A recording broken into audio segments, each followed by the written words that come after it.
Hello friends, and welcome to Artifact Adventure, Episode 8. We made some pretty good progress in the last episode, but we left one thing undone.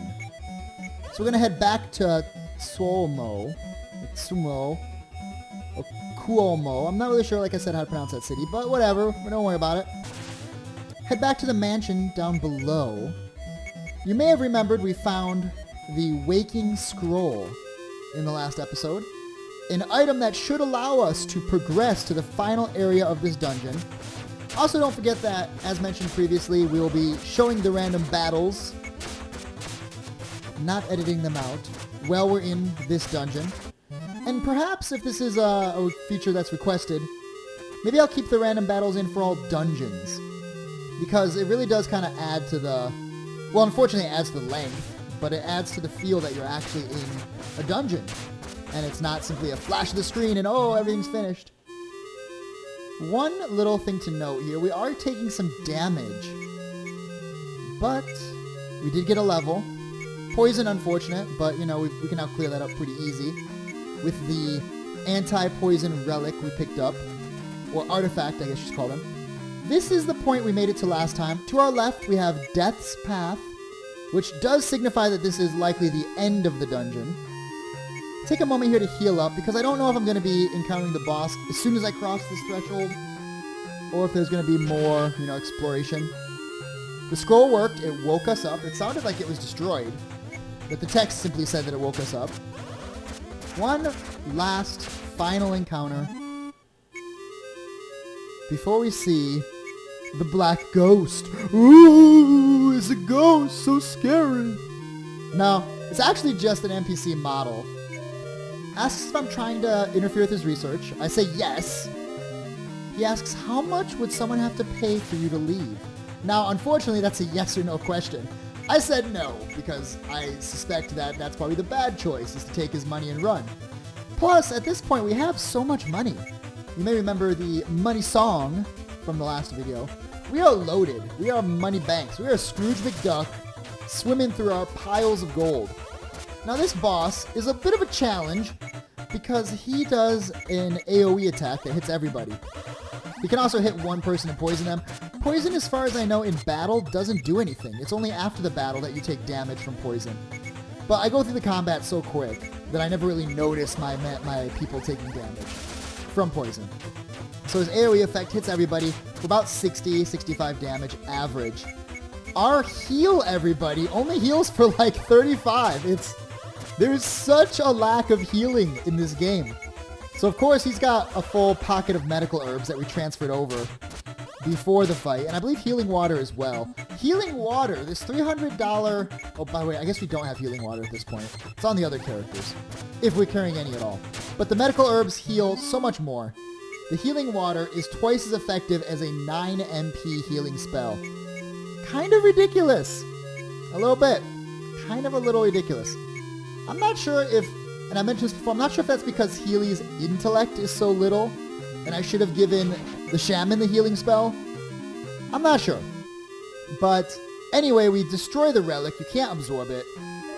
Villagers down here, you defeated him! We heard he was going to pay well for simple labor, but instead he became test subjects for his eternal sleep curse.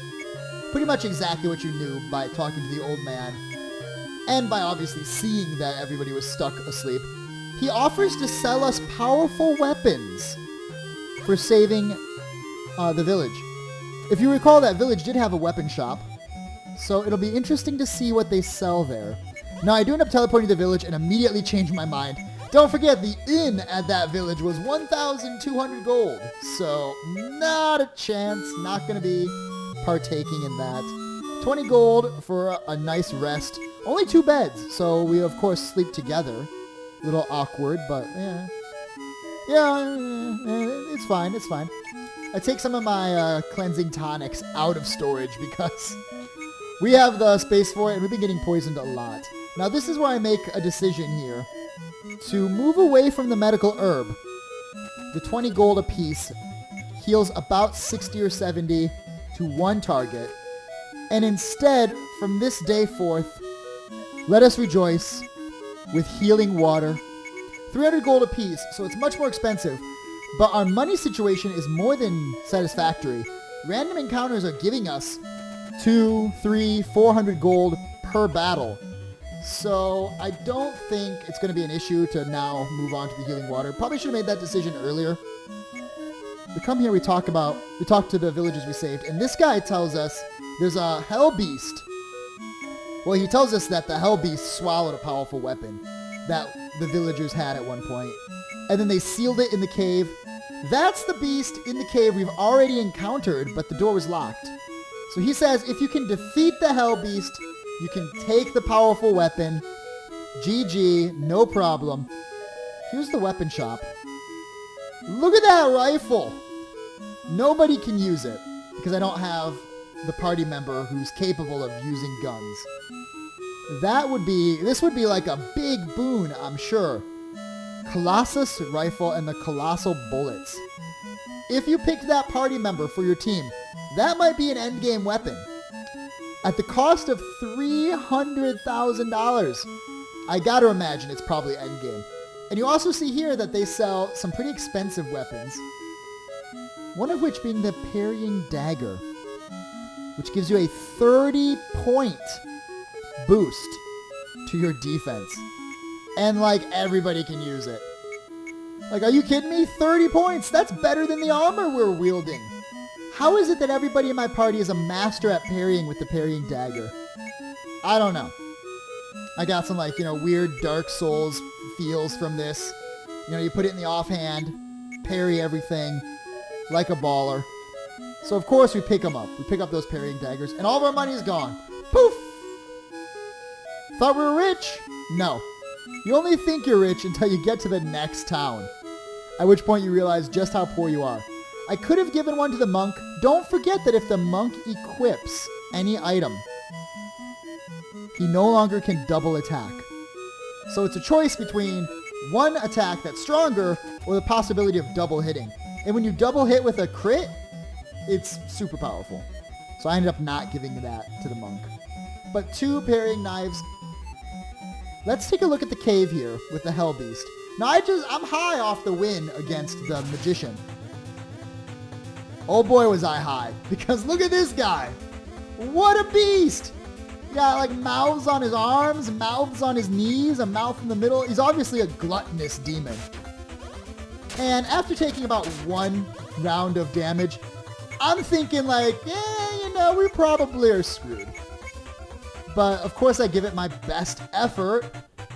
Of course. Lower his defenses, get some damage in. This might be winnable. Perhaps we could win this. I didn't realize you could use the fire sword as an item either. But I decided not to do that and instead to keep dropping the healing waters because, let's be honest, we can't waste a turn.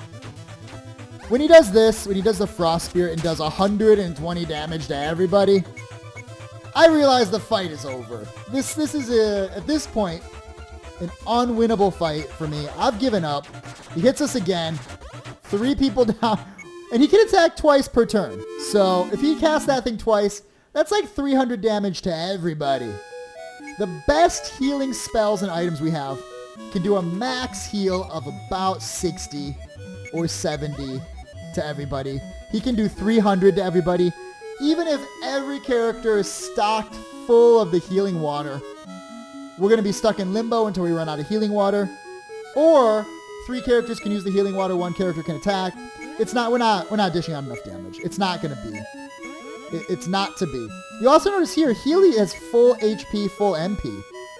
That's because of the Steel Spirit that we picked up earlier. The one that said after defeat, your character will rise again. It turns out that just means that when you're wiped, you don't have to revive him. If everybody could have that, if there were 4 of those in the game, you could wipe in a battle, come to town, and be at full life, no need to revive anybody. That'd be great. Turns out, of course, there's not 4. There's only 1, and it's not as good as it could be because your party has to completely wipe. If he dies in a battle, if Healy dies in a single fight and you win the fight, he doesn't come back to life with full HP, full MP. You got a full wipe to get that effect. So at this point, I decide, that's an unwinnable fight. Let's explore a little. We find another Temple of Time. 5,000 gold and a healing staff. So much for that. Well, it says it heals you. So much for that wind staff being like the only other item for this guy. But it's weaker, so forget it. Forget that noise. Poison spread from the heart of the world. It swallowed most of the world, but using the power of artifacts, the people slowly began to rebuild. Seeking to completely cleanse the world of poison. You know, they clear it out, but it's impossible. Only realize the significance of both the artifacts and the poison in time. I go through that pretty quick. Feel free to pause it if you want to read it line for line. Basically what they're saying is the artifacts and the poison are linked. We still haven't found the third shrine, but whatever. So I end up going out this one. And I go back to my exploring, trying to find new, exciting places.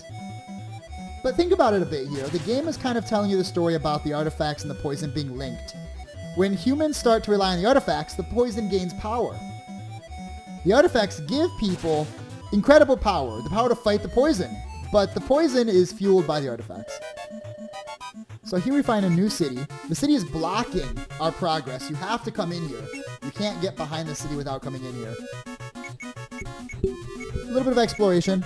Check the pots. Always be checking pots. Always be checking drawers. For elixirs, permanent stat boosts, goblins. So they're protecting, or at least they want to protect, or they're doing something with this place called the Holy Grounds. They're protected by a holy aura. The swamp's poison can't get there. So, interesting. Probably protected by an artifact, if I had to guess. For 100 years, we fought against this other clan. And of course, he's joking about us working for them. Basically, there are two clans, and they're always fighting for control of the Holy Land, so they can protect the Holy Land from the Swamp King. So they want to protect it. They want to reclaim it and protect it. The other people who are there already, I don't know if they're just protecting it too. It doesn't sound like these guys have differing goals. But he won't let you pass. So this is a dead end for us at this point. I'm not sure what event needs to occur to get past this place. Perhaps if I had the airship, I could just zoom right over it and not have to worry about it. So, you know, think about that when you're making your decision. But look at this, another time shrine. It appeared an ordinary sword, remarkable only in its simplicity, but the sword was a miracle, forged purely from inner strength. The Wind King took up the sword to battle the Swamp King.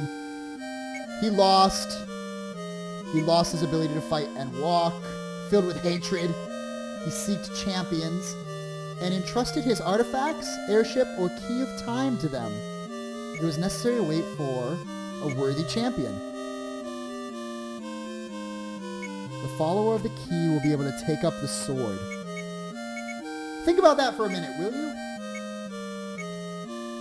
By now, I'm sure you realized, the king in the first town is the winged fighter who took the sword to fight the Swamp King. Obviously, the king's the one with the airship, the key of time, and powerful artifacts. So, of course, and look at this! We've now got the second to last shrine. But we're still missing shrine number 3, and we're still missing the second one over here on this side. So we have gone to these shrines in all the wrong order. I don't know where the other shrine is. I've been looking. Don't think I'm dragging my heels. I've been wandering the land. I don't know how I missed the third shrine. I suspect that it's someplace you can't get to without maybe the airship. You could get to it obviously at some point, I would think, because why would it exist if you have the airship and not the key of time? But probably it's someplace you can't access early in the game. You need something. I don't know, a boat. Maybe it's really close to the king's hometown, but you need a boat to get there. I don't know.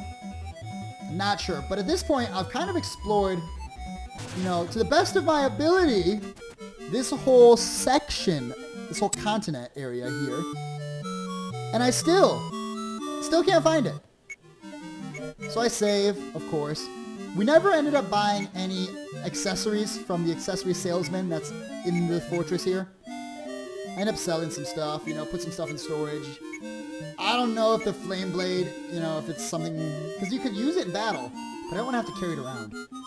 I keep it, I put it in storage, no reason to sell it for only 3K. At this point, we're making so much money. And I decide to head to this continent, Land of the Swamp King, where his poisons have started to curse the land. what are you doing here? Leave if you value your life. And I say, no, and he forces you out of the city. You can't get past this guy. So I come up and I say, yes, and he just says, get lost. I don't know what's going on here. This is obviously a dungeon with one of those scoundrels protecting it. Not a city at all. But we do find a city. A brand new town, which means... piece of paper. Ta-da! We can now teleport here. 5,000 gold to buy that from him. Definitely worth it. It's always good to get these teleportation papers, stones, whatever. Someone kidnapped my child moments after he was born. It took me 3 years, but I became, a maid at the place. His name is Isaiah. He was kidnapped. They fired me when they suspected that I was doing stuff. The kidnappers' hideout is to the north. We were just there. Can you imagine? Just think about this for a second. My child was stolen from me moments after I gave birth. That is sick. That is totally... By kidnappers, by human traffickers or something like that. Wow, just... words can't describe the outrage. The emotional heartache that must have been experienced by this woman. To have her just born, her newborn child, stolen from her moments after giving birth. Wow. So I think we're probably gonna end up helping her. I'm just gonna say we're probably gonna help her. I assume there's a choice here as to ignore her, help her, or help the kidnappers. I think we're gonna help her. We're supposed to be the warriors, the heroes to fight the Swamp King. Probably a good idea to help this woman. Here we've got the commander of the guards. My leg was badly wounded. Kind of sounds a little like the king as well. Try your luck against me.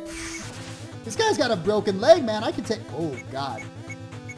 A little bit of a scary, I'm just saying, this guy looks a little tough. We give it our all. We get double crits there. 400 damage. Double crits. I'm like, this guy's nothing. But just like the other enemy, he can also hit everybody for way more than we can heal. And at this point, I noticed you can't use the healing staff. I was thinking like you could use it as an item. Maybe it would cast like mid-heal or something. No, you can't. He gets 2 rounds. And in that round, he wipes us. He kicks the crap out of us. We're pretty much finished. I mano him a little bit here. But he's got too much HP. We fall. I don't know how weak he is, but he basically says, come back when you're stronger. And I think, yeah, I'll do that.